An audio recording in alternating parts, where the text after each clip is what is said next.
నిజంగా ఈ జనరేషన్లో ఉన్నటువంటి వాళ్ళకి ప్రభాస్ లాంటి ఓ మంచి మనిషి, ప్రభాస్ లాంటి ఓ మంచి నటుడు, ప్రభాస్ లాంటి ఓ దాత, ఉదారవాదుడు, ఇలా ఎన్ని చెప్పుకున్నా తక్కువేనండి. గణేష్ గోల్డ్ తాకట్టులో ఉన్న బంగారాన్ని విడిపించి కొనబడును. సంప్రదించండి 9966651144. ఏదో ప్రహ్లాదుడు గాని హిరణ్యకశిపుడు చెప్తాడు, అందుగలడని ఇందుగలడని సందేహం వెళ్తూ ఎన్నెందు వెతుకునా అన్నెందే కలడు ఎవరు హరి సర్వోపగతుండు అని చెప్పేసి వాళ్ళ నాన్న చెప్తూ ఉంటాడు. అలా ప్రభాస్ సంబంధించి మంచి అన్నప్పుడు మీరు ఏదని వెతకండి, ప్రతి దానిలో ఆయన ఉంటూనే ఉంటాడు. ఇప్పుడు ఇదంతా ఎందుకు చెప్పాను, మిరాయ్ ఈరోజు సినిమా రిలీజ్ అయింది.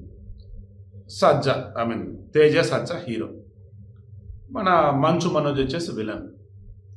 సినిమా వచ్చేసి సోషల్ ఫ్యాంటసీ లాగా అనుకోవచ్చు. లైక్ ఎలాగంటే మామూలుగా మన పాత సినిమాలో కూడా ఎలా ఉండేది అంటే డివోషనల్గా ఉండేదాన్ని ప్రజెంట్ దానికి లింకప్ పెట్టి, లేదు ఎప్పుడో పురాతన కాలం నాటి దానికి సంబంధించి ఏదో ఒక రహస్యం ఉండేది, దానిని ఇప్పుడు దానికి లింకప్ పెట్టి అది సినిమాలు వస్తూ ఉంటుంది. అలా తీసినటువంటి మిరాయ్ సినిమాలో ప్రభాస్ యొక్క వాయిస్ అనిపించేసి సినిమా నెక్స్ట్ లెవెల్లో బయటకెళ్ళాడు.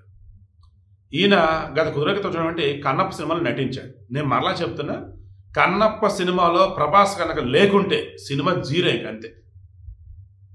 ఇంకా అవునా కాదా మీకే తెలియాలి. అమెజాన్ ప్రైమ్ కూడా కావాలంటే మీరే చూసుకోండి.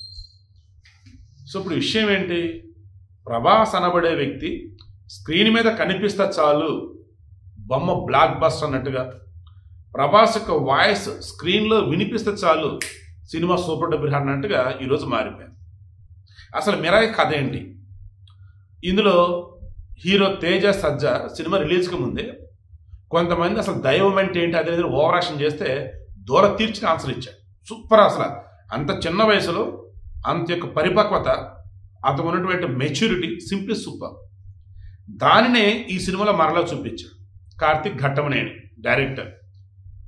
ఈ జనరేషన్ ఉన్నటువంటి వారిలో, మన తెలుగు వారిలో ఐఎమ్ షూర్ చెప్పుకోదగ్గ దర్శకులు ఇతను కూడా ఒకడన్నట్టు ప్రూవ్ చేసేసుకున్నాడు. ఇప్పుడు కళింగ యుద్ధం అసలు వేల మంది లక్షల మంది కూడా అందనమాట, అంత దారుణంగా చూసిన రక్తపాతమే.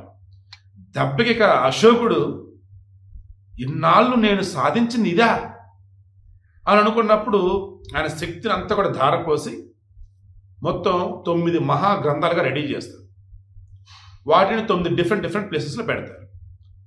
వాటిని కాపాడడానికి అంటే చెడు వారి చేతిలోకి వెళ్ళకూడదు, అది మంచిగా అది ఉపయోగపడాలి. అందుకుగాను 9 చోట్ల యోధులుగా వాటిని కాపాడడానికి కొంతమందిని పెడతారు. అలా 9వది అయినటువంటి అమరత్వం, ఇంకా చావు అనేది ఉండదు అనమాట. ఆ గ్రంథానికి సంబంధించి రక్షకులుగా ఉంటూ ఉంటారు. ఈ తరానికి వచ్చేసరికి దానికి రక్షలుగా ఉన్నది ఎవరంటే శ్రీయ. సూపర్ నటించేసింది ఆమె అయితే. దెన్ ఆమె కడుపులో బిడ్డ ఉండగానే ఇంకా బిడ్డ భూమి మీద కూడా రాడు. ఇందులో మహావీర్ లామా, ఎవరితను మనోజ్, అతను ఈ గ్రంథాలన్నింటిని కూడా సాధించేసుకుంటూ చివరికి అమరత్వాన్ని 9వ గ్రంథం కనుక సాధించేసినట్టయితే, సీక్రెట్ ఆఫ్ 9 ఆ 9వది అయినట్టు దాన్ని కనుక సాధించేసినట్టయితే ఇక ఈ ప్రపంచాన్ని శాసించేంత దుర్మార్గుడు అయిపోతాడు. ఎలాగంటే డిస్ట్రాయర్ అనుకోవచ్చు. ఇక మొత్తం వాడి చేతిలోకి వెళ్ళిపోయింది ఈ ప్రపంచం అంతా, ఇంకోటి చావు ఉండదు, ఇంకా వాడు మంచోడు కాదు. సో ఇటువంటి మూమెంట్లో మరి ఏం చేయాలి ఏంటి, ఈ 9వ గ్రంథం ఎలా కాపాడుతుంది ఏంటి అని చెప్పేసి హిమాలయాలకి ఇవి వెళ్ళింది. అలా హిమాలయాలకు వెళ్ళిన మూమెంట్లోనే ఒక ముని ఋషి ఆమెకి ఏం చేయాలి మొత్తం చెప్పి, నీ బిడ్డని ఇక్కడ వదిలిపెట్టామ్మా అంటాడు. అలా తన బిడ్డ అతనే తేజ, తనని అక్కడ వదిలిపెట్టేస్తుంది. హిమాలయాలో పెరుగుతూ ఉంటాడు. ఇక ఆ తర్వాత ఆకాశం ఉన్నటువంటి నక్షత్ర రాసులను చూసేసి ఫైనల్లీ హైదరాబాద్కి వస్తాడు. ఇతనికి సంబంధించి అన్ని నేర్పుతూ ఉన్న మూమెంట్లోని, అతను కొన్ని నేర్చుకుంటూ ఉన్న మూమెంట్లోనే ఇక అతని దగ్గరికి హీరోయిన్ వచ్చింది. హీరోయిన్ వెతుక్కుంటూ వచ్చి తన కర్తవ్యం ఏంటో మొత్తం చెప్పుకుంటూ వచ్చింది. ఇక ఆ తర్వాత శ్రీయ తన తల్లితో ఎలా పరిచయం అయింది, ఆమె తన తల్లిని ఎలా తెలిసింది. ఈ మధ్యలో వచ్చేసి అద్భుతమైనటువంటి గ్రాఫిక్స్, పక్షి సీక్వెన్స్ నుండి పిచ్చెక్కిద్ది అసలు.